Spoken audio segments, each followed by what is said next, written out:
నమస్కారం. ప్రేక్షకులందరికీ శుభోదయం. ఈనాటి సిరి సంపదల శ్రావణం అనే శీర్షికన శ్రావణ మాసంలో వచ్చే ఆఖరి శుక్రవారం సందర్భంగా శ్రీ మహాలక్ష్మీదేవిని ఏ విధంగా ఆరాధన చేస్తే సమస్త శుభాలు చేకూరతాయో, అలాగే ఈరోజు రాత్రికి అమావాస్య తిథి ఉంది కాబట్టి కుశగ్రహణం సందర్భంగా పాటించాల్సిన ముఖ్యమైన విధి విధానాలేంటో పరిశీలిద్దాం. ప్రధానంగా ఈరోజు శ్రావణ మాసంలో వచ్చే ఆఖరి శుక్రవారం. ఈ సందర్భంగా శ్రీ మహాలక్ష్మీదేవి సంపూర్ణమైన అనుగ్రహం కలగాలంటే గృహంలో మహిళామణులు తప్పకుండా ద్వారలక్ష్మీ పూజ చేయాలి. అంటే గృహంలో గడపలకు చక్కగా నీటితో కడిగి గడపలకు పసుపు రాసి కుంకుమ బొట్లు పెట్టి గడప దగ్గర దీపాన్ని వెలిగించి గడప దగ్గర బెల్లం ముక్క నైవేద్యం సమర్పించాలి. గడప దగ్గరే కూర్చొని లక్ష్మీ అష్టోత్తరం పఠించాలి. దీన్ని ద్వారలక్ష్మీ పూజ అనే పేరుతో పిలుస్తారు. ఈ ద్వారలక్ష్మీ పూజ చేయడం ద్వారా లక్ష్మీదేవి సంపూర్ణమైన అనుగ్రహం కలుగుతుంది. అలాగే శ్రావణ మాసంలో వచ్చే ఆఖరి శుక్రవారం సందర్భంగా గృహంలో తామర ఒత్తులతో దీపారాధన చేసినట్లయితే పూజా మందిరంలో సమస్త శుభాలు చేకూరతాయి. దీపారాధన చేశాక ఇంద్రకృత లక్ష్మీ స్తోత్రాన్ని పఠించండి లేదా ఇంద్రకృత లక్ష్మీ స్తోత్రాన్ని శ్రవణం చేయండి. ఈ ఇంద్రకృత లక్ష్మీ స్తోత్రానికి ఉన్న ప్రాధాన్యత ఏంటంటే, ఒకానొక సమయంలో దేవేంద్రుడు తనకున్నటువంటి సంపదలన్నీ పోగొట్టుకున్న తరుణంలో క్షీరసాగర మథనంలో ఆవిర్భవించిన లక్ష్మీదేవిని ప్రత్యేకంగా స్తోత్రం చేస్తాడు. అలా స్తోత్రం చేయటం వల్ల దేవేంద్రుడంతటి వాడు తాను పోగొట్టుకున్నటువంటి సిరి సంపదలన్నీ తిరిగి పొందాడని పద్మపురాణంలో చెప్పారు. అప్పుడు దేవేంద్రుడు లక్ష్మీదేవిని స్తుతించిన స్తోత్రమే ఇంద్రకృత లక్ష్మీ స్తోత్రం. కాబట్టి ఎవరైనా జీవితంలో పోగొట్టుకున్న ధనకనక వస్తువాహన ప్రాప్తిని సిద్ధింపజేసుకోవాలన్నా, పూర్వ వైభవాన్ని అందిపుచ్చుకోవాలన్నా శ్రావణ మాసంలో వచ్చే ఆఖరి శుక్రవారం సందర్భంగా ఇంద్రకృత లక్ష్మీ స్తోత్రాన్ని పఠించాలి లేదా శ్రవణం చేయాలి. స్తోత్రం మొత్తం చదువుకోలేని వాళ్ళు స్తోత్రంలో చెప్పబడిన ఒక శక్తివంతమైన శ్లోకాన్ని ఇంట్లో దీపారాధన చేశాక 21 సార్లు లేదా 11 సార్లు చదువుకోవాలి. ఆ శ్లోకం ఏంటంటే, నమస్తే సర్వలోకానాం జననీం అబ్జ సంభవాం శ్రియమున్నిద పద్మాక్షిం విష్ణువక్షః స్థలస్థితాం. ఇది శ్లోకం. ఈ శ్లోకంలో ఉన్న అర్థాన్ని పరిశీలిస్తే, నమస్తే సర్వలోకానాం జననీం అబ్జ సంభవాం, క్షీరసాగర మథనంలో ఆవిర్భవించిన శ్రీ మహాలక్ష్మీదేవి సర్వలోకాలకు తల్లి అయిన నీకు నమస్కారం. శ్రియమున్నిద పద్మాక్షిం, శ్రియం అంటే సంపద, పద్మాల్లాంటి నేత్రాలు కలిగిన లక్ష్మీదేవి మాకు సంపదలు అనుగ్రహించు. విష్ణు వక్షః స్థలస్థితాం, విష్ణుమూర్తి వక్షస్థలంలో ఉన్నటువంటి లక్ష్మీదేవి మాకు సంపదలు అనుగ్రహించు అని ప్రార్థించడమే ఈ శ్లోకంలో ఉన్న అంతరార్థం. కాబట్టి ఈ ఒక్క శ్లోకాన్ని చదువుకుంటే విశేషంగా లక్ష్మీ కటాక్షం కలుగుతుంది. అలాగే శ్రావణ మాసంలో వచ్చే ఆఖరి శుక్రవారం సందర్భంగా దానిమ్మ మొక్క దగ్గర ఆవు నెయ్యితో దీపాన్ని వెలిగించటం, శ్రీ మహాలక్ష్మీదేవికి దానిమ్మ పండు గింజలు నైవేద్యంగా సమర్పించి ప్రసాదంగా స్వీకరించడం ద్వారా కూడా లక్ష్మీ కటాక్షానికి సులభంగా పాత్రలు కావచ్చు. అలాగే ఈరోజు రాత్రికి అమావాస్య తిథి ఉంది కాబట్టి కుశగ్రహణం అనే ఒక ప్రత్యేకమైన విధి విధానాన్ని పాటించాలని ధర్మశాస్త్ర గ్రంథాలు తెలియజేస్తున్నాయి. ఎందుకంటే శ్రావణ మాసంలో బహుళపక్షంలో వచ్చే అమావాస్య తిథి నాడు దర్భలను సేకరించుకోవాలి. దీన్నే కుశగ్రహణం అనే పేరుతో పిలుస్తారు. కుశలు అంటే దర్భలు, గ్రహణం అంటే సేకరించుకోవటం. దర్భలను సేకరించుకునేటటువంటి రోజు కాబట్టి ఈరోజు కుశగ్రహణం అనే ఒక ప్రత్యేకమైన విధి విధానాన్ని పాటించాలి. ఈరోజు దర్భలను సేకరించుకున్నట్లయితే వాటిని అయాతయామములు అనే పేరుతో పిలుస్తారు. అంటే ఎవరైనా ఈరోజు దర్భలను సేకరించుకున్నట్లయితే వాటిని ఎన్ని రోజులకైనా వినియోగించుకోవచ్చు. అందుకే వీటిని అయాతయామములు అనే పేరుతో పిలుస్తారు. దర్భలు సేకరించుకునేటప్పుడు కూడా ఈరోజు ఒక శ్లోకం చదువుకుంటూ దర్భలు సేకరించుకోవాలని ధర్మశాస్త్ర గ్రంథాలు తెలియజేస్తున్నాయి. ఆ శ్లోకం ఏంటంటే, విరించిన సహోత్పన్న పరమేష్టి నిసర్గజ నుద సర్వాణి పాపాని దర్భస్వస్తికరోభవ. ఇది శ్లోకం. ఈ శ్లోకంలో ఉన్న అర్థాన్ని పరిశీలిస్తే, విరించిన సహోత్పన్న పరమేష్టి నిసర్గజ అంటే, ఓ దర్భ, నువ్వు బ్రహ్మదేవుడితో పాటు ఆవిర్భవించావు, బ్రహ్మాంశ సంభూతురాలివి. నుద సర్వాణి పాపాని, మాకున్నటువంటి పాపాలన్నీ తొలగింపజేయి. దర్భస్వస్తికరోభవ, మాకు శుభాలను కలిగింపజేయి అని ప్రార్థించటమే ఈ శ్లోకంలో ఉన్న అంతరార్థం. కాబట్టి కుశగ్రహణం అనే పేరుతో ఈరోజు అందరూ కూడా ఈ శ్లోకం చదువుకుంటూ దర్భలను సేకరించుకున్నట్లయితే ఆ దర్భలు ఎన్ని రోజులకైనా వినియోగించుకోవచ్చు. కాబట్టి శ్రావణ మాసంలో వచ్చే ఆఖరి శుక్రవారం సందర్భంగా లక్ష్మీదేవిని ప్రత్యేకంగా ఆరాధన చేయండి. కుశగ్రహణం సందర్భంగా ఈ విధి విధానాలు పాటించండి. సమస్త శుభాలను సిద్ధింపజేసుకోండి. అలాగే రేపు శ్రావణ మాసంలో బహుళ పక్షంలో వచ్చే అమావాస్య తిథి, దీన్ని పోలాల అమావాస్య అనే పేరుతో పిలుస్తారు. అమావాస్య శనివారంతో కలిసి వచ్చింది కాబట్టి శని అమావాస్య అంటారు. పోలాల అమావాస్య, శని అమావాస్య సందర్భంగా ఎలాంటి విధి విధానాలు పాటించాలో, తద్వారా ఎలాంటి ప్రయోజనాలు సిద్ధింపజేసుకోవచ్చో రేపటి సిరి సంపదల శ్రావణం అనే శీర్షికను పరిశీలిద్దాం. నమస్కారం.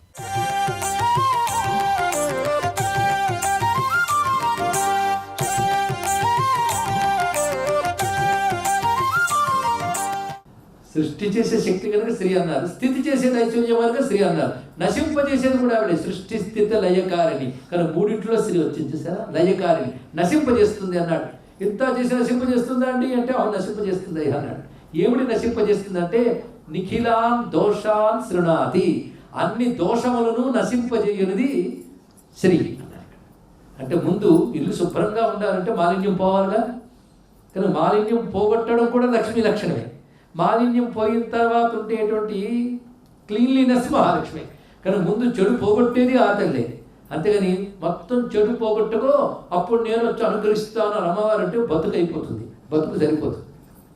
అదే నీ మనస్సులో ఉన్న నెగిటివ్స్ అన్ని తీసేసేనా అప్పుడు నేను వచ్చి అనుగ్రహిస్తాను అంటే మన వల్ల కాదు.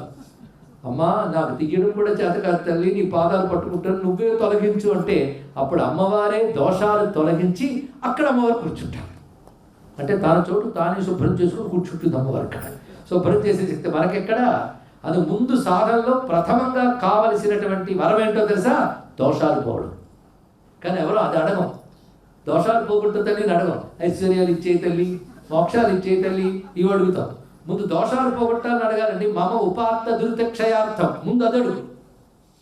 ఉపాత్త దురితాలు పోగొట్టుకోవాలని సంకల్పం చేసి నీ ప్రయత్నం నువ్వు చేయి. అమ్మ అనుగ్రహం లేదు దోషాలు పోవు. అందుకే అమ్మ ముందు స్త్రీ అనే శబ్దానికి అర్థం ఇచ్చిందని శృణాతి నిఖిలా దోష, అన్ని దోషములు పోగొట్టేది గనక శ్రీ. రెండవది శ్రీనాదిత గుణ జగత్, తన యొక్క అనంత దివ్య గుణములతో లోకమంతా వ్యాపించిపోయినది, అది శ్రీనాథి. రెండవ శబ్దం వ్యాపించి ఉన్నది, లోకమంతా తన దివ్య గుణములతో వ్యాపించింది రెండవ అర్థం. మూడవది శ్రీయతేచ అఖిలై నిత్యం, అందరి చేత ఆశ్రయింపబడేది. నాలుగవది శ్రయతేచ పరంపదం, పరమపదమును చేర్చున్నది. శ్రీ అనే శబ్దానికి అన్నర్థం తెలిసే. ఇప్పుడు శ్రీ అన్నప్పుడు ఎంత అనుభూతితో ఉంటామండి పై. అందుకే ఈ స్త్రీలన్నీ ఇచ్చే తల్లిని, తల్లి అంటే మాత అంటారు కదా, కనిపనండి శ్రీ మాత అంటున్నాం ఇక్కడ. అది శ్రీమాత అనగానే అంత శక్తి ఉన్నదండి. శ్రీ శబ్దానికి ఇన్న అర్థాలు, లక్ష్మీ శబ్దానికి ఇన్న అర్థాలు. కానీ అర్థం తెలిసి మంత్రం చేస్తే శక్తి ఎక్కువ పెరుగుతుంది అనడానికి ఇది కారణం. ఇప్పుడు శ్రీ అనే అక్షరాన్ని ఎంత ప్రేమగా అనొచ్చు. శ్రీ మహాలక్ష్మి అనండి, రెండు కల్పించినట్టు. కానీ శ్రీ మహాలక్ష్మి. ఇంకొక అర్థం చెప్పారు, శృణోతి శ్రావయితి ఇది శ్రీ అన్నారు. విని వినిపించేది అని అర్థం. విని వినిపిస్తుంది. ఎందుకంటే మహాపతి వ్రత, నువ్వు అడిగేవి కనుక ఠా అని ఇచ్చేది, వాళ్ళు ఆయనకి చెప్తుంది ఇమ్మంటావా అని. అప్పుడు ఆయన సరే ఇవ్వమంటాడు, అప్పుడు ఇస్తుంది. అంత పతి వ్రత ఇక్కడ.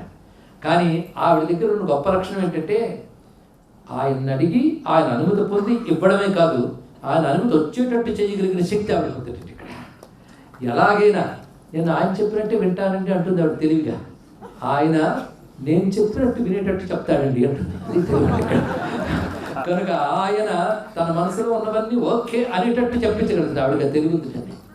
అందుకే తెరసాల్లో పడి ఎంత ఏడ్చినా రాముడి దయ రాకపోతే నన్ను బ్రోవమని చెప్పవే సీతమ్మ తల్లి, నన్ను బ్రోవమని చెప్పవే, పక్కన చేరి చెక్కిలి నొక్కుచు చక్కగా మరుకేలి చొక్కి ఉండే వేళ నన్ను బ్రోవమని చెప్పవే. నువ్వు చెప్పమ్మా, చెప్తే చేస్తాడు.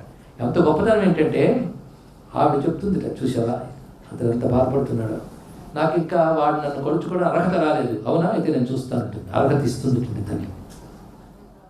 నారాయణ అనుగ్రహం పొందాలి, అర్హత ఇస్తుంది, దోషాలు పోగొడుతుంది, వాడిని సద్గుణాల రాశిని చేస్తుంది. ఇదిగో ఇప్పుడు కూడా అర్హుడు అయ్యాడు నిలబెడుతుంది ఇక్కడ. కనుక మొరలు వినిపించి నారాయణ అనుగ్రహం పొందేలాగా భక్తుడిని తీర్చిదిద్ది ఆయన ముందు పెడుతుంది. అప్పుడు ఆయన అనుగ్రహిస్తాడు. కానీ ఈవిడి ద్వారానే ఇస్తాడు అది కూడా. చూసారా? సరే వాడిని అనుగ్రహించి దయ చూపించి అంటాడు. అప్పుడు ముక్తి ఇస్తుంది. ఎంత బాగుందండి. అదే పరమేశ్వరుడు జగమ్మనకు కర్మఫలములు ఇచ్చినప్పుడు నిన్ను మున్నిడుకొని కానీ ఈయజాలడు అంటాడు శ్రీనాథ మహాకవి అమ్మవారి గురించి చెప్తూ. నిన్ను మున్నిడుకొని కానీ ఈజాలడు. సృష్టిలో ఏదైనా ప్రకృతి ద్వారానే నీకు లభిస్తుంది కదా. ప్రకృతి ఎవరు? అమ్మవారు. కనుక నారాయణ కూడా ప్రకృతి ద్వారానే నీకు ఇస్తున్నాడు. అది ఐహికం కానీ మోక్షం కానీ రెండు ఇస్తున్నాడు. కనుక నారాయణుని అనుగ్రహం దొరికేటట్టు మన మొరలు ఆయనకి వినిపిస్తుంది, వినిపిస్తుంది. కనుక శృణోతి శ్రావయతి, వినిపించే తల్లికి శ్రీ అని పేరు అన్నాడు. బాగుందండి. ఇది కూడా ఒక్క శ్రీ అనేదాన్ని భావించండి, మొత్తం అందులో ఉంది. అది పరమాత్ముడైన హరి పట్టపురానివి నీవు ధర మము విచారింప తగు నీకు నమ్మా. శ్రీ శబ్దానికి వ్యాఖ్యానం హనుమాచార్య వారు విధంగా ఇచ్చారు. మమ్మల్ని విచారం అంటే ఏడవడం కాదు, వీడు తగినవాడా కాదా అని తెలుసుకోవడం, తగినట్లు మార్చడం, అది విచారం. కానీ వీడు తగినవాడా కాదని చూసి అర్హతలు గణించి కర్మఫలములు ఇచ్చేటట్లు చేసేటటువంటి శక్తివి నీవమ్మా అనే మాట. ధర్మము విచారింప తగు నీకు నమ్మా. అది లక్ష్మీ అనుగ్రహం లేనిది నారాయణ దయ లేదయ్యా. నారాయణ దయ లేనిది లక్ష్మీదేవి కటాక్షం లేదు. అంటే ఆయన ఎవరినైతే అనుగ్రహించి దలుచుకున్నాడు అంటే సంకల్పమేగా. సంకల్ప శక్తి లక్ష్మి, అది రామ. కనుక ఆయన నిన్ను అనుగ్రహించి దలుచుకుంటే ఆవిడ రూపంలో వ్యక్తమై నిన్ను తగినట్టుగా తీర్చి మోక్షం ఇస్తుంది. ఇక్కడ వాళ్ళిద్దరూ కలిసే చేస్తున్నారండి ఏ పనైనా, ఇద్దరు విడివిడిగా కాదు. మొత్తానికి శ్రీ మహాలక్ష్మి అనే మాటకి అర్థం చెప్పుకుంటూ అమ్మవారి యొక్క ఎంత వివరించుకున్నాం. లక్ష్మీ స్వరూపము, లక్ష్మీ చుట్టూ ఉండే శక్తులు, లక్ష్మీ తత్వం చెప్పుకున్నాం. ఈ నామార్థ విచారణ, స్వరూప ధ్యానము, దివ్య ఘట్టములైన ప్రాదుర్భావ అభిషేక స్వయంవర కళ్యాణ ఘట్టములు, విష్ణు వక్షస్థంలో స్థిరపడి మనల్ని చూస్తున్న మహాలక్ష్మిని నమస్కరించుకుంటూ సర్వం శ్రీ మహాలక్ష్మి చరణారవిందార్పణమస్తు. స్వస్తి.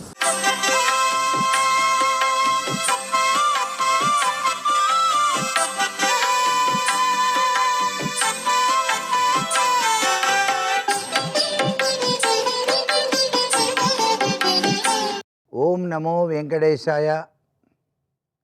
శ్రీ మహాలక్ష్మీ నమః. ఓం నమ శివాయ. శ్రీమాత్రే నమః. ఈరోజు శుక్రవారం, శ్రావణ మాసం. ఇదే చివరి శుక్రవారం. ఈ చివరి శుక్రవారం నాడు లక్ష్మీదేవి కరుణ కటాక్ష వీక్షణాల కోసం తప్పనిసరిగా తెల్లవారుజామునే నిద్ర నుంచి లేచి ఇంటి ముంగిట చక్కగా ఊడ్చి ఆవు పేడతో అలికి ముగ్గులు వేసి పరమ పవిత్రవంతమైనటువంటి తులసి కోట వద్ద విష్ణుమూర్తికి ప్రీతికరమైనటువంటి శంకు చక్ర ముగ్గు వేసి ఆ ముగ్గు మధ్యలో ప్రమిదలో నువ్వుల నూనె పోసి ఒత్తి వేసి వెలిగించి నమస్కారం చేయడంతో పాటు మీ ఇంటి సింహద్వార గడపకు పసుపు రాసి కుంకుమ పెట్టి రెండు వైపులా ఆవు పాల చుక్కలు వేసి ఆ చుక్కలపైన ఎరుపు రంగు పుష్పాలు ఉంచి గడప మహాలక్ష్మిని నమస్కారం చేసుకుంటూ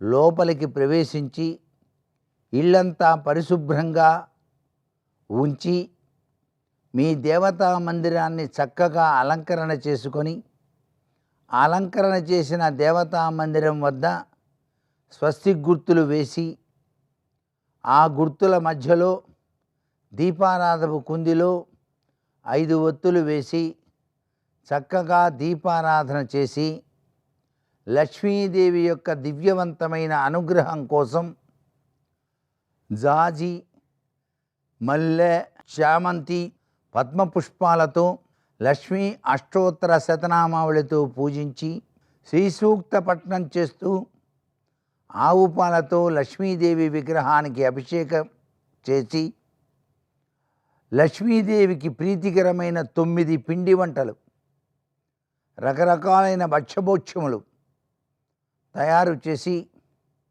నైవేద్యంగా సమర్పించి శ్రావణలక్ష్మి మా ఇంట స్థిరముగా ఉండు తల్లి అని ప్రార్థన చేసి ఇంటిల్లిపాది కూడాను ఇంద్రకృత లక్ష్మీ స్తోత్రాన్ని పఠించాలి. అలాగే కనకదారాస్తవం ఉదయం, మధ్యాహ్నం, సాయంత్రం కూడా పఠించడం ఎవరైతే చేస్తారో వారి ఇంట లక్ష్మి స్థిరంగా నిలిచి ఉంటుంది. సర్వే జనా సుఖినో భవంతు.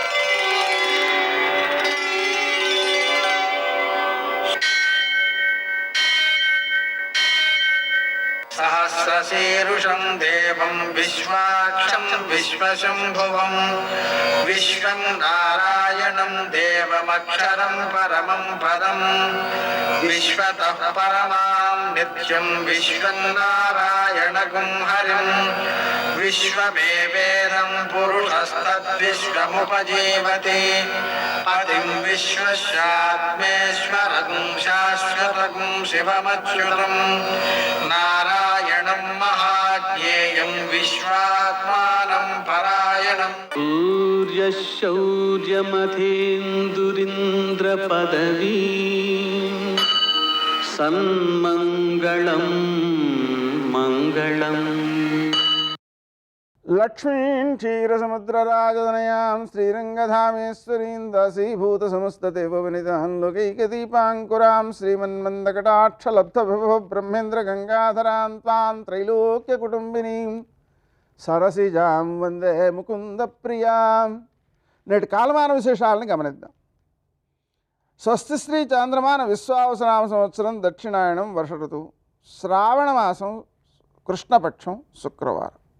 సూర్యోదయం 6:04 సూర్యాస్తమయం 6:34.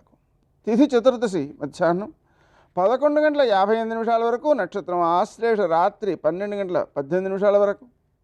వర్జం మధ్యాహ్నం 1:02 నుంచి 2:39 వరకు. దుర్ముహూర్తం ఉదయం 8:34 నుంచి 9:24 వరకు. మరల మధ్యాహ్నం 12:44 నుంచి 1:34 వరకు. అమృతకాలం రాత్రి 10:42 నుంచి 12:18 వరకు. రాహుకాలం శుక్రవారం కాబట్టి ఉదయం 10:30 నుంచి 12 గంటల వరకు. అష్టగౌరికి శుభప్రదమైన సమయం మధ్యాహ్నం 3 గంటలకి. నేటి విశేషం శుక్రవారం, అలాగే అమావాస్య మధ్యాహ్నానికి వస్తుంది కదా, అందుకని పోలావ్రతం ఆ నోము స్త్రీలు నొచ్చుకుంటూ ఉంటారు. ఉత్తమ సంతానం అభివృద్ధి కలుగుతుంది.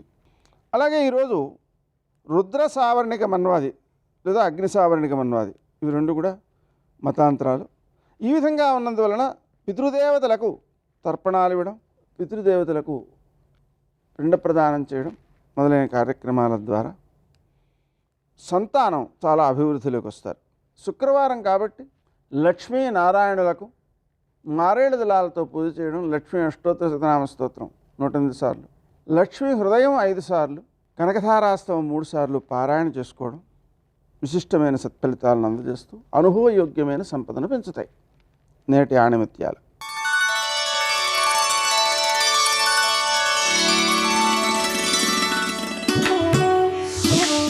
కాలం విలువ తెలియనివాడు జీవితం విలువ అర్థం చేసుకోలేడు.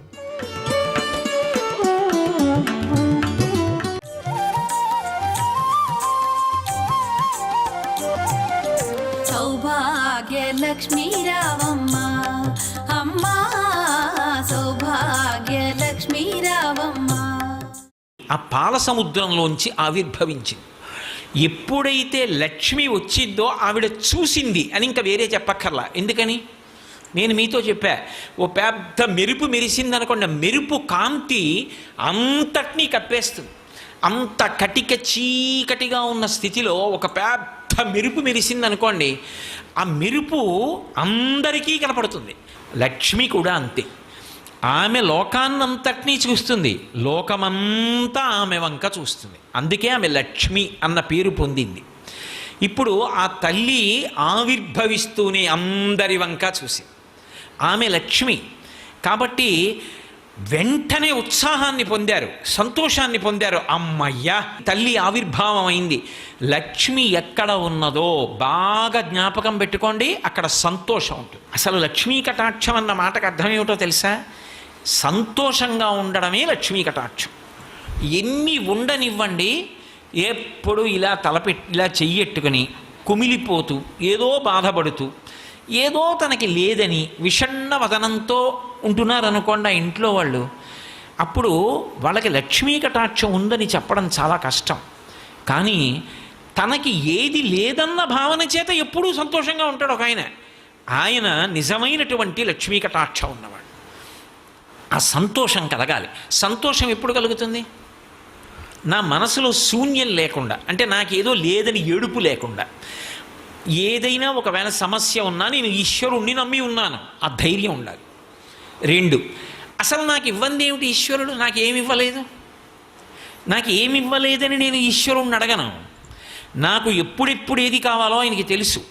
నాకు ఎప్పుడెప్పుడు ఏది కావాలో అది ఆయన అమరుస్తాడు. వాడు నాకు ఏమి ఇవ్వలేదని నేను ఏడవను. నాకు ఎప్పుడు ఏది కావాలో అప్పుడు అది ఇస్తాడు. మీరు ఒక్కటి ఆలోచించండి. అందుకే సంతృప్తి దేని చేత వస్తుంది అంటే ఒక మాట చెప్తారు. ఎన్ని కోట్లు ఉండనివ్వండి, ఇంట్లో చిన్న పిల్లవాడు పుడితే వాడు బయటికి ఎడుతున్నప్పుడు వాడి పాదానికి సరిపోయే చెప్పుకుంటారా? ఇంత డబ్బున్న వాళ్ళని రేపు పొద్దున్న 25 ఏళ్ళు వచ్చి పిల్లాడి పాదం ఇంకా పెరగదు అన్నప్పుడు ఎంత చెప్పో అటువంటి చెప్పులు కొనేస్తామంటారా? డబ్బులు ఉన్నాయని పెద్ద చెప్పులు కొంటారా? డబ్బులు లేవని చిన్న చెప్పులు కొంటారా? 2 ఉండవు. కాలికి సరిపడా చెప్పు ఉండాలి. లక్ష్మీదేవి అనుగ్రహం కూడా అలాగే ఉండాలి. అలాగే నాకు అవసరం వచ్చింది, నేను ఒకరి దగ్గరికి వెళ్ళి ఇలా అడగక్కర్లేదు. నాకు ఇది ఉంటే బాగుండేమో అని నాకు ఒకటి అనిపిస్తే దాన్ని ఎలా చేకూర్చాలో ఈశ్వరుడికి తెలుసు. నా దగ్గర దానికి కావలసినటువంటి ద్రవ్యం ఉండక్కర్లేదు. ద్రవ్యం ఉండి కొనడం వేరు, ఈశ్వరుడు అమర్చడం వేరు. మీరు ఆలోచించండి. అందుకే మీరు మహాత్ముల జీవితాలు పరిశీలించండి. మహాత్ముల జీవితాలలో ఎప్పుడు ఏది జరగాలో దాన్ని ఈశ్వరుడు నెత్తికెత్తుకుంటాడు, వాళ్ళు నెత్తికెత్తుకోరు. త్యాగరాజస్వామి వారి జీవితంలో ఆయన కూతురు పెళ్ళి ఎవరి నెత్తికెత్తుకున్నాడు? రామచంద్రమూర్తి నెత్తికెత్తుకున్నాడు. ఆయన ఏం చేశాడు అంటే ఎవరో దూరం నుంచి ఓ రామచంద్రమూర్తి చిత్రపటాన్ని పట్టుకొచ్చారు. ఆయనకి రాముడి ఫోటో కనపడలేదు. అంత దూరం నుంచి నా కోసం నడిచొచ్చావా, నన్ను పాలింపగా నడచి వచ్చితివా అని పొంగిపోయాడు. యోగరతో వా భోగరతో వా సంగరతో వా సంగవిహీన యస్యద్బ్రహ్మణి రమతే చిత్తం నందతి నందతి నందత్యేవ. ఎప్పుడూ సంతోషమే. ఆ సంతోషం ఉంటుంది కాబట్టే వాళ్ళు అన్నీ చేయగలరు. ఆ సంతోషం ఉండకుండా ముందు అన్నిటికీ భయపడతాం కాబట్టే మనం చేయలేకపోతాం. లక్ష్మీ కటాక్షం ఉన్నది అన్న మాటకు అర్థం అది. ఎవరి యందు లక్ష్మీ కటాక్షము విశేషంగా ఉంటుందో వాళ్ళు అనితర సాధ్యమైన కార్యాలు చేస్తారు. అందుకే 32 సంవత్సరాల్లో శంకర భగవత్పాదులు యావత్ భారతాన్ని పాదచారి అయి పర్యటించారు. ఆయన్ని చంపేద్దాం అనుకున్న వాళ్ళ దగ్గరికి కూడా వెళ్ళి పరమ ప్రశాంతంగా మాట్లాడి స్నేహశీలతని పొంది అవైదికమైనటువంటి వాదనలను ఎన్నిటినో ఖండించి వేద ప్రమాణాన్ని నిలబెట్టి వేదాంతర్గతమైన అద్వైత సిద్ధాంతాన్ని ఆవిష్కరించి ఇవాళ మనం చేసుకుంటున్న శ్రీరామనవమి, కృష్ణాష్టమి, ఈ తిథులన్నీ నిలబడ్డాయంటే శంకరాచార్యుల వారు పెట్టిన భిక్ష. అంతటి మహానుభావుడై ఎన్ని స్తోత్రాలు ఇచ్చారు, ఎన్ని ప్రకరణాలు ఇచ్చారు, ఎన్ని గ్రంథాలు ఇచ్చారు, ప్రస్థానత్రయానికి భాష్యం ఇచ్చారు, ఎంత తపస్సు చేశారు, ఎంత త్యాగశీలి అయి నిలబడ్డారు. 32 సంవత్సరాల వయస్సులో శంకర భగవత్పాదులు ఇన్ని విషయాలు సాధించగలిగితే ఆయన కన్నా లక్ష్మీదేవి అనుగ్రహం ఉన్నవాడు ఇంకొకడు ఉన్నాడని చెప్పడం సాధ్యం అవుతుందా? అసలు నిత్యోత్సాహి.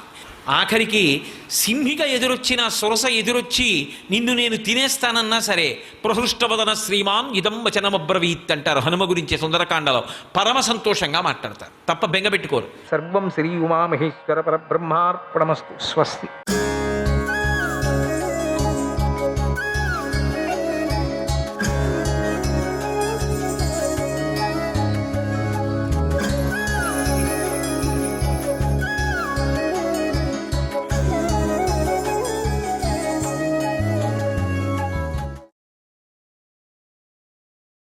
మార్కండేయుడు బ్రహ్మదేవుడికి 20 శ్లోకాలు ఉండేటువంటి శివకేశవ అభేదస్థుతిని వివరించాడు, వినిపించాడు కూడా. ఈ స్తోత్రం హరివంశంలో విష్ణు పర్వంలో ఉంది. శ్రద్ధాభక్తులు కలవారందరూ కూడా హరిహర బ్రహ్మ సమ్మతమైన ఆ స్తోత్రాన్ని పఠించి తరించవచ్చును. ఇక్కడ ఇలా శివకేశవులిద్దరూ కూడా రాజీ పడిపోవటాన్ని గమనించిన కుంభాండు వెళ్ళి కుమారస్వామిని ఆశ్రయించాడు. భక్తరక్షా దీక్షితుడైనటువంటి కుమారస్వామి కుంభాండు తెచ్చిన రథంలోనే కూర్చొని కోపంతో మండిపడుతూ గరుక్మంతుడి మీద ఉన్నటువంటి ప్రద్యుమ్న బలరాముల మీద బాణవర్షం కురిపించాడు. ఇది గమనించిన శ్రీకృష్ణుడు మరు నిమిషంలో గరుక్మంతుడి మీద నిలబడి కుమారస్వామితో యుద్ధానికి తలపడ్డాడు. ఇటు శ్రీకృష్ణ బలరామ ప్రద్యుమ్నులు, అటు దేవసేనాధిపతి అయినటువంటి కుమారస్వామి ఒకరినొకరు తీసిపోకుండా ఒకరి మీద ఒకరు బాణాలు కురిపించుకున్నారు. త్వరలోనే బాణయుద్ధం అస్త్రయుద్ధంగా మారిపోయింది. అస్త్రయుద్ధం ఇరుపక్షాల వారికి ఒళ్ళు చీరిపోయి రక్తం ఓడుతోంది. అయినా సరే ఎవరూ వెనుకంజ వేయటం లేదు. ఒకరి అస్త్రాలను మరొకరు నిర్వీర్యం చేసుకుంటూ అస్త్రయుద్ధాన్ని కొనసాగించారు. ఒక దశలో కుమారస్వామి సహనాన్ని కోల్పోయాడు. బ్రహ్మశిరోనామక అస్త్రాన్ని శ్రీకృష్ణుడి మీదకి ఉపయోగించేశాడు. ఈ అస్త్రాన్ని అసలు ప్రయోగించకూడదు కదా ఎప్పటికీ కూడా, ఎందుకంటే అది లోక సంహారకమైన అస్త్రం. అటువంటి అస్త్రాన్ని కుమారస్వామి అంతటివాడు ప్రయోగించేసరికి ఆకాశంలో నలుపక్కలా నిలబడి యుద్ధాన్ని తిలకిస్తున్నటువంటి సిద్ధ చాణర యక్ష కిన్నరాది దేవతల వర్గాల వారు భయభ్రాంతులై ఆహాకారాలు చేస్తూ తలో పక్కకు పారిపోయారు. ఆ అస్త్రపు కాంతి తీవ్రత వల్ల శ్రీకృష్ణాదిత్రయం అగ్నిగుండంలో పడిపోయినట్లయి చూసేవారికి ఎవరికీ వాళ్ళు కనిపించకుండా పోయారు. కానీ శ్రీకృష్ణుడు ఈ అస్త్రప్రయోగానికి మండిపడి ఇక వెనుకంజ వేయకుండా ఆ అస్త్రం మీదికి తన సుదర్శన చక్రాన్ని ప్రయోగించాడు. సుదర్శన చక్రం లోకభయంకరంగా ప్రజ్వలించి ఆవరించేసరికి కుమారస్వామి ప్రయోగించినటువంటి బ్రహ్మశిరోనామక అస్త్రం నిర్వీర్యమై రాలి నేల మీద పడిపోయింది. ఇది గమనించిన దేవసంఘాల వారు ఊపిరి పీల్చుకొని ఆశ్చర్యచకితులై శ్రీకృష్ణుడికి అభినందనలు చెబుతూ జయ జయధ్వనాలు చేశారు. కుమారస్వామి మాత్రం ఈ పరాజయాన్ని సహించుకోలేక లోకంలో ఎవరి దగ్గర లేకుండా తన ఒక్కడి దగ్గర మాత్రమే ఉన్నటువంటి అపూర్వమైనటువంటి శక్తి ఆయుధాన్ని సరాసరి శ్రీకృష్ణుడి మీదికి ప్రయోగించాడు. ప్రళయాగ్ని జ్వాలల వంటి మహాగ్ని జ్వాలను వెళగక్కుతూ శ్రీకృష్ణుడి మీదికి దూకుతున్నటువంటి ఆ శక్తి ఆయుధాన్ని గమనించినటువంటి దేవేంద్రుడంతటి వాడు భయభ్రాంతుడై, అయ్యో ఈవాల్టితో శ్రీకృష్ణుడి పని అయిపోయింది అని గగ్గోలు పెట్టాడు. శ్రీకృష్ణుడు మాత్రం ఏమీ కంగారు పడకుండా తాపిగా నిలబడి ఆ శక్తి ఆయుధం బాగా దగ్గరికి వచ్చేదాకా ఆగి అది తన మీద పడబోతూ ఉండగా గట్టిగా ఒక హూంకారం చేశాడు. ఆశ్చర్యం ఆశ్చర్యం! ఆ హూంకార ప్రభావానికి జ్వాలలు ఎగజిమ్మి శక్తి ఆయుధం తడిబొగ్గుల కుప్పలాగా మారిపోయి నేలకు రాలిపోయింది. కృష్ణ కృష్ణ! కానీ శ్రీకృష్ణుడు అక్కడితో ఆగలేదు. చండ ప్రచండుడై చన చక్రాయుధాన్ని మరొకసారి ఆహ్వానించాడు. తన చేతిలోకి తీసుకున్నాడు. ఈ విషయాన్ని గమనించిన శంకరదేవుడు ఆ చక్రాన్ని కుమారస్వామి కూడా తట్టుకోలేడని తెలిసినవాడు గనుక తన కుమారుణ్ణి రక్షించుకోవటం కోసం తన భార్య అయినటువంటి పార్వతీదేవి యొక్క అంశలలో ఒక అంశ అయినటువంటి కోటవీదేవిని పిలిచి, నువ్వు కుమారస్వామిని రక్షించు అని ఆజ్ఞాపించాడు. కోటవీదేవి అంటే ఎవరో కాదు, నందగోకులంలో పెరుగుతున్నటువంటి దుర్గాశక్తియే. మనం చెప్పుకున్నాం కదా 2 మాటలు. ఆమె అనిరుద్ధుడికి ప్రత్యక్షమై అతడి బాణ పాశాలను విడిపించిన తల్లి ఈవిడే. ఈమె నందగోకులం వారందరికీ ఆడపడచ్చు. అలాంటి కోటవీదేవి రివ్వున ఆకాశంలోకి ఎగిరి చక్రం ప్రయోగించబోతున్నటువంటి శ్రీకృష్ణుడి ఎదురుగా శ్రీకృష్ణ కుమారస్వాముల మధ్యలో నిలబడింది. తమ ఇంటి ఆడపడుచు ఇలా ఎదుట పడేసరికి శ్రీకృష్ణుడు విసుక్కొని గిరుక్కున వెనక్కి తిరిగి, కోటవీదేవి, ఇలాంటి పిచ్చి పని ఎందుకు చేస్తున్నావు? నా చక్ర ప్రయోగానికి అడ్డుపడకు, పక్కకు తప్పుకో అని గర్జించాడు. ఆడపడుచు గనుక కోటవీదేవి భయపడలేదు. కుమారస్వామిని రక్షించాలనే సంకల్పంతో సమాధానం ఏమీ చెప్పుకోకుండా అలాగే నిలబడి ఉండిపోయింది.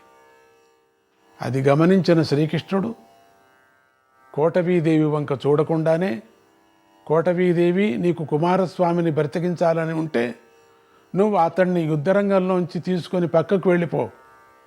అతడు యుద్ధరంగంలో నిలబడి ఉంటే మాత్రం బ్రతకుడు అన్నాడు. కోటవీదేవి వెనువెంటనే వెనక్కు వెళ్ళిపోయి కుమారస్వామితో మంతనాలాడి ఆయన్ని యుద్ధరంగంలోంచి పక్కకు తీసుకుపోయింది.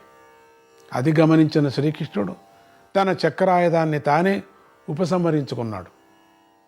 కానీ కుమారస్వామి యుద్ధరంగంలోంచి వైదొలగటాన్ని గమనించినటువంటి బాణాసురుడు బాగా కంగారు పడిపోయాడు. కుమారస్వామి నిలబడి యుద్ధం చేసిన చోటికి తానే వచ్చి తానే శ్రీకృష్ణుడితో సూటిగా యుద్ధం చేస్తానని రంకెలు వేయసాగాడు. అతడి నిర్ణయానికి అతడి సైన్యం వారే బెదిరి తలో పక్కకి పారిపోయారు. కానీ అతడి ప్రధాన వీరులు మాత్రం అతడిని వదిలిపెట్టలేదు. అలాగే అతడి సేనా సమూహంలోని ప్రమథ గణం వారు కూడా అతడికి అండగానే నిలిచారు. అతడి పురోహితులు పౌరవృద్ధులు ముందుకు వచ్చి అతడికి విజయం కలగాలని దీవెనలు ఇచ్చి ప్రోత్సహించారు. క్రోధావేశపరవశుడై ఉన్నటువంటి బాణాసురుడు తన మీదికి యుద్ధానికి తెగబడుతున్నాడని గమనించిన శ్రీకృష్ణుడు గరుక్మంతుడి మీద మరికొంత ముందుకు వచ్చి బాణాసురుడికి ఎదురుగా నిలబడ్డాడు. ఇలా శ్రీకృష్ణుడు సూటిగా తన కంటపడేసరికి బాణాసురుడి క్రోధమంతా తిట్లుగా మారిపోయింది. అతడు రకరకాలుగా ప్రగల్భాలు పాల్కుతూ శ్రీకృష్ణుడు ఇలా నిందించసాగాడు. ఓరి శ్రీకృష్ణ, మితిమీరినటువంటి బలగర్వంతో నా మీదికి ఉరుకుతున్నావు. దీనికి ఫలితం ఏమిటో త్వరలోనే నీకు అర్థమవుతుంది. నువ్వు 8 చేతుల వాడివి, నేను 1000 చేతుల వాడిని. ఏ ధైర్యంతో నా మీదికి దూకుతున్నావు? ఈ వాల్టితో నీకు ద్వారకా నగరంలో నూకలు చెల్లిపోయాయి.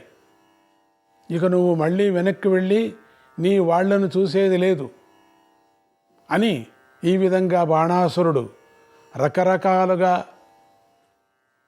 ప్రేలాడు, అంటే తిడుతున్నాడు.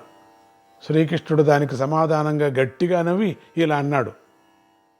బాణాసురా, నిజమైన వీరులు ప్రగల్భాలు పలకరు, నిజమైన సమర్థులు ఎదుటివారిని నిందించరు. నిందలు ప్రగల్భాలు మాత్రమే విజయానికి సూచిక అయ్యేటట్లయితే అది నిజమైన నీలాంటి రాక్షసులు చాలామంది నన్ను జయించి ఉండేవాళ్ళు ఆ ప్రగల్భాలకి. కనుక మాటలు కట్టిపెట్టి యుద్ధంలో మాట్లాడకూడదు. నీ దగ్గర పరాక్రమం ఏదైనా ఉంటే చూపించు. 1000 చేతుల వాడివని మిడిసిపోతున్నావు నువ్వు. పూర్వము కార్తవీర్యార్జునుడనే వీరుడికి నీలాగే 1000 చేతులు ఉండేవి. ఆ చేతులన్నిటినీ పరశురాముడే అనేటువంటి వాడు 2 చేతుల పసిబాలుడు కొమ్మలు నరికినట్లు నరికే పారేశాడు. ఈ చరిత్ర నీకు తెలియదా? చేతులు లెక్క పక్కన పెట్టు. నీ చేతులలో నిజమైన బలముంటే నిరూపించుకో. యుద్ధానికి ముందుకురా. శ్రీకృష్ణుడు ఇలా గర్జిస్తూనే 8 చేతుల వాడు కాస్త 2 చేతుల వాడుగా మారిపోయాడు. బాణాసురుడి మీదికి బాణాలు గుప్పించేశాడు. ఆయనతో పాటు బలరామ ప్రద్యుమ్నులు కూడా బాణాలు గుప్పించారు. ఆ శరవర్షాన్ని చూసి బాణాసురుడు చిరునవ్వులు చిందిస్తూ తన బాణ విద్య నైపుణ్యం వల్ల ఎదుటివారి బాణాలను విరగగొట్టడం మాత్రమే గాక 1000 చేతులతోనూ మళ్ళీ 1000 రకాల ఆయుధాలు తీసుకొని అన్నీ ఒకేసారి శ్రీకృష్ణుడి మీదకి గుప్పించాడు. ఇక తట్టుకోలేక ఇలా బాణాసురుడు ఎన్నిసార్లు ఆయుధాలు గుప్పించినా వేరువేరు ఆయుధాలు గుప్పించాడు 1000 చేతులతో. శ్రీకృష్ణాదిత్రయం మీద పడి పూచిక పుల్లల్లాగా పక్కకు రాలిపోతున్నాయి. దాంతో తిక్కరేగినటువంటి బాణాసురుడు బ్రహ్మదేవుడు తనకిచ్చినటువంటి ప్రత్యేకమైనటువంటి ఒక అస్త్రాన్ని బయటకు తీశాడు. అతడు అలా బ్రహ్మదత్తమైన అపూర్వ అస్త్రాన్ని బయటికి తీసేసరికి ఆకాశంలో ఉన్న దేవతా వర్గాలంతా బెంబేలెత్తిపోయారు. ఈలోగా బాణాసురుడు ఆ అస్త్రాన్ని ప్రయోగించేశాడు. ఆ అస్త్ర ప్రభావం వల్ల దిక్కుల్లో అన్ని పక్కల చీకట్లు కమ్ముకుపోతున్నాయి. ఎవరు ఏమీ కనిపించలేదు ఎవరికి కూడా. పైగా ఆ అస్త్రం నుంచి వేల వేల బాణాలు పుట్టుకొచ్చి శ్రీకృష్ణాది త్రయాన్ని అన్ని పక్కలా ముంచేస్తున్నాయి ముగ్గురి మీద. శ్రీకృష్ణుడు నిర్భయంగా నిలిచాడు. ఇది బ్రహ్మదత్తమైన దివ్యాస్త్రం అని గుర్తించాడు. ఆ కారు చీకట్లోనే పర్జన్యాస్త్రాన్ని ప్రయోగించాడు. అదేమి చిత్రమో, కేవలం పర్జన్యాస్త్ర ప్రయోగం వల్ల బ్రహ్మదత్త మహాస్త్రం నిర్వీర్యమైపోయింది. దానివల్ల కలిగిన చీకట్లన్నీ తొలగిపోయాయి. దానిలోంచి వెలువడే బాణ పరంపర ఆగిపోయింది. ఈ ఆశ్చర్యాన్ని గమనించిన రాక్షస వర్గాలు చీచీ అని నిందించగా, దేవత వర్గాలు మాత్రం ఆనందంతో కేరింతలు కొట్టాయి. నారద మహర్షి అయితే ఆనందంతో గంతులు వేస్తూ అటు ఇటు దూసుకు వస్తున్నటువంటి బాణ పరంపరల మధ్యలోనే సంచరిస్తూ తన వీణను మీటుకుంటూ ఇటువంటి మహాద్భుత యుద్ధాన్ని చూడగలుగుతున్నాను అనుకున్నాడు కదా. అప్పుడు యుద్ధాన్ని చూడాలని, శ్రీకృష్ణుని మహాపరాక్రమాన్ని ప్రత్యక్షంగా దర్శించగలుగుతున్నాను, నా జన్మ ధన్యం అంటూ పాటలు పాడసాగాడు. అక్కడితో ఆగక, ప్రభు శ్రీకృష్ణ, ఇంకా విజృంభించు, నువ్వు అవతరించిన ప్రయోజనాన్ని ఇంకా సాధించు, దేవతాద్వేషి అయిన ఈ బాణాసురుణ్ణి తగిన విధంగా శిక్షించు అంటూ ఆ మహర్షి శ్రీకృష్ణుని ప్రోత్సహించసాగాడు. ఈలోగా శ్రీకృష్ణుడు మరింత విజృంభించి తన బాణ ప్రయోగాలతో బాణాసురుడి రథాన్ని, గుర్రాలను, సారథిని కూడా చిన్న చిన్న ముక్కల క్రింద నరికేశాడు. అక్కడితో ఆగక బాణాసురుడి కవచాన్ని పగలగొట్టేశాడు. అతడు తన చేతికి ధరించిన హస్త కవచాన్ని కూడా ఛేదించి అతడు బాణాలు వేయలేని పరిస్థితికి తెచ్చి మరొక పెద్ద బాణంతో సూటిగా అతడి నామి మధ్యంలోకి లోతుగా కొట్టాడు. ప్రాణ సంకటకరమైనటువంటి ఆ దెబ్బకు బాణాసురుడు మరణించలేదు కానీ విలవిలలాడి మూర్చిపోయాడు. ఈ దశలో బాణాసురుడికి పూర్వం కుమారస్వామి బహుమతిగా ఇచ్చినటువంటి నెమలి వాహనం ఆగ్రహించి గరుక్మంతుడి మీదికి విరుచుకుపడ్డది. ఆ నెమలి గరుక్మంతుడి అంతటి వాణ్ణి మొదట్లో రకరకాలుగా చికాకులు పెట్టింది కానీ గరుక్మంతుడు త్వరలోనే తేరుకొని తన ఎదురు దాడికి నెమిలి కంఠాన్ని తన ముక్కుపుటాలతో దొరక పుచ్చుకొని ఆకాశంలో పైకెగిరి తన గోళ్లతోనూ రెక్కలతోనూ నెమిలిని తీవ్రంగా బాధించాడు. ఆ బాధకు తాళలేక నెమిలి ఆకాశంలోనే మూర్చిపోయింది. అప్పుడు గరుక్మంతుడు దాని కంఠాన్ని వదిలిపెట్టి తన కాళ్లతో గట్టిగా కొట్టి నేల మీదకి పడేశాడు. ఇక్కడ ఈ పక్షి యుద్ధం కొనసాగుతూ ఉండగా అక్కడ నేల మీద పడి బొర్లుతున్నటువంటి బాణాసురుడు తనలో తాను ఇలా ఆలోచించసాగాడు. ఎంతమంది చెబుతున్నా వినకుండా బలగర్వంతో యుద్ధం అని గర్జించాను. శంకరదేవుడు నవ్వినప్పుడు కూడా నాకు జ్ఞానోదయం కలగలేదు. ఈవాళ ఇటు నా రాక్షసులు అటు ఆ దేవతలు చూస్తూ ఉండగానే ఇలా దిక్కులేని వాడిని నేల మీద పడి పొర్లుతున్నాను. ఇప్పుడు నేనేం చేయాలి, నాకెవరు దిక్కు అని మథనపడ్డాడు.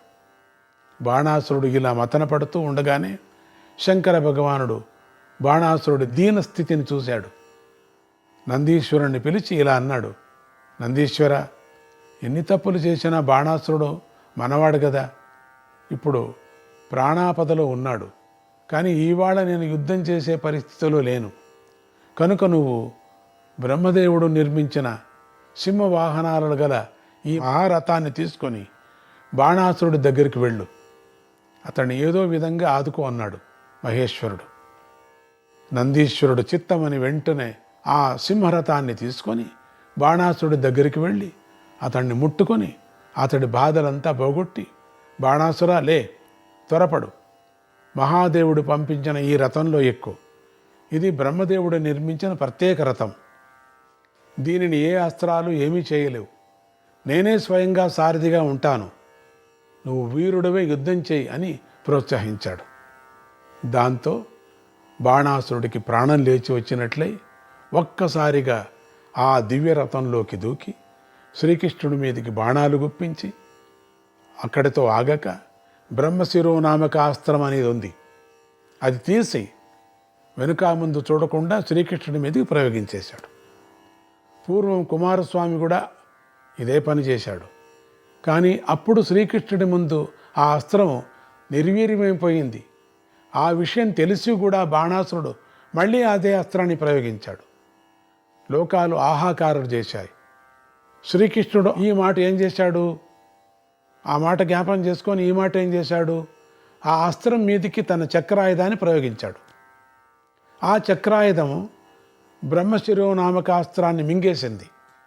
మళ్ళీ శ్రీకృష్ణుడి దగ్గరకు వచ్చేసింది కూడా మింగేసి. ఈ అస్త్ర ప్రయోగంతో బాణాసురుడిలో కాస్తో కూస్తో మిగిలినటువంటి ఎంతో ఉంది. శక్తి కాస్త హరించుకుపోయింది. అతడు నీరసంగా పడిపోయి రథంలో కూలిపోయాడు. అది గమనించినటువంటి శ్రీకృష్ణుడు బాణాసురుణ్ణి తన మాటల్లో ఇలా పోట్లు పొడవపోసాగాడు. ఏరా నాయనా బాణాసుర, అలా మౌనంగా ఉన్నావేమిటి? ఇందాకటిలాగా ప్రగల్భాలు పలకవేమిటి? అలా వ్రేళ్లాడిపోతున్నావేమిటి? పూర్వం కార్తవీర్యార్జునుడి 1000 భుజాలను పరశురాముడు నరికివేశాడని చెప్పాను కదా. నేను నీ చేతులను పూర్తిగా నేను నరకను, 2 చేతులు మిగిలిస్తా. అప్పటిదాకా ఓపిక తెచ్చుకొని నిలబడు. ఈ లోపలే భయంలో ప్రాణాలు పోగొట్టుకోకు అన్నాడు. శ్రీకృష్ణుడు ఈ విధంగా మాట్లాడుతూనే తన సుదర్శన చక్రంలోనికి సమస్త నక్షత్రాల సారాన్ని, సమస్త దేవతల ఆయుధాల సారాన్ని, సమస్త వేదాల సారాన్ని, ఇలా ప్రపంచంలో ఉన్న ప్రశస్తమైన సారాలన్నిటినీ ఆకర్షించి ఆ తేజోబలం వల్ల 1000 సూర్యులులాగా వెలిగిపోతూ ఉన్నటువంటి ఆ సుదర్శన చక్రాన్ని బాణాసురుడి మీదికి ప్రయోగించటానికి సిద్ధపడ్డాడు. ఈ విషయాన్ని గమనించిన పార్వతీదేవి బెంబేలు పడుతూ పరమేశ్వరుడి దగ్గరికి వెళ్ళి, దేవదేవా, శ్రీకృష్ణుడు స్వయంగా చక్ర ప్రయోగం చేస్తే మన బాణుడు మనకు దక్కడు. ఆ చక్రానికి ప్రపంచంలో తిరుగులేదు. కనుక మీరు ఏదైనా ఉపాయం చేసి మన పుత్రుడైన బాణుణ్ణి రక్షించండి అని. పుత్రుడైనటువంటి వాడు గగ్గోలు పెట్టింది. శంకరదేవుడు 1 నిమిషం ఆలోచించి పార్వతీదేవిలోని అంశాలైనటువంటి కోటవీదేవిని, లంబాదేవిని కూడా బయటకు ఆహ్వానించి మీరు వెళ్ళి మీ ప్రయత్నం చేయండి అని ఆజ్ఞాపించాడు. వెంటనే ఆ దేవతలిద్దరూ కూడా అదృశ్య రూపంలో శ్రీకృష్ణుడి దగ్గరికి వెళ్ళి ఆయనకు మాత్రమే కనిపించేటట్లుగా నుంచున్నారు. శ్రీకృష్ణుడు కొంచెం ఇరుకున పడి చూస్తూ ఉండగానే కోటవీదేవి నిలబడిపోయింది. శ్రీకృష్ణుడు రుసరుసలాడుతూ గట్టిగా కళ్ళు మూసుకొని ఇలా అన్నాడు, కోటవీదేవి, మళ్ళీ ఇదేం పని? ఈ మాట నీకు తోడుగా లంబాదేవి కూడా తెచ్చుకున్నావు కదా. ఎవరు అడ్డం పడ్డా సరే గర్వాత్ముడైన ఈ బాణాసురుడు నేను వదిలిపెట్టేది లేదు. వీడికి ఇవాళ నా చేతిలో చావు తప్పదు అన్నాడు. అప్పుడు కోటవీదేవి ఏమీ మాట్లాడలేదు.